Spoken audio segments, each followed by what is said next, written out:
Kevin, the petroglyphist here again. Someone asked how it was I began with the petroglyphs. I have been an artist since I was a child. In high school I studied a little bit of painting, a little drawing, but really ceramics the most. Then in college I switched to painting again, and that was what I did for most of my adult life. In my 30s, I took some time off when I was working on the war rugs, and afterwards I still wanted to be an artist, despite knowing better, despite being aware of the risks and hazards and sacrifices that are often required to be an artist, being poor, childless, for example. The poets teach us that everything is ephemeral, and success in the art world is especially ephemeral. So I wanted to make something more durable. In my 20s, there was some rock art in northern Australia that I saw that was a combination of parts that were 40,000 years old and other parts that were post-contact, white guys on horseback with cowboy hats and giant sailing vessels. Consciously, those things seem to have influenced me to combine a very old medium with the most contemporary stuff.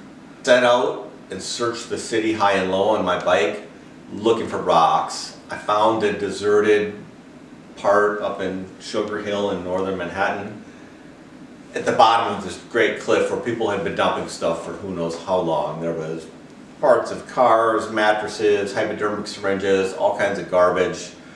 I cleaned it up and set to work. I started carving a mix of images you would see there: cars, airplane, police helicopters, and aerospace images. Space shuttle, communication satellites, other satellites. Pretty soon after I started the carving, it occurred to me that I could make a print from the carved stone. So I started to explore, using my old painting materials and good quality paper, how to print from the carved stone. And it became this kind of challenge of making an archival print compared to an archival rock art, and how they're, that piece of paper is ephemeral in a way the rock is not. One day after work, I was getting back on my bike and I realized that the piece was something.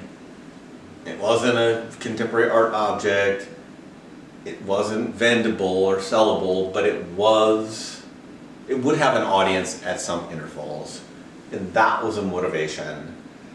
So I arranged some invitations around the country, I put all my stuff in storage, and I moved into my van and I traveled around in North Dakota, Montana, Berkeley, California, Colorado, and made petroglyphs in each of those places. And you can see photos of them on petroglyphs.com.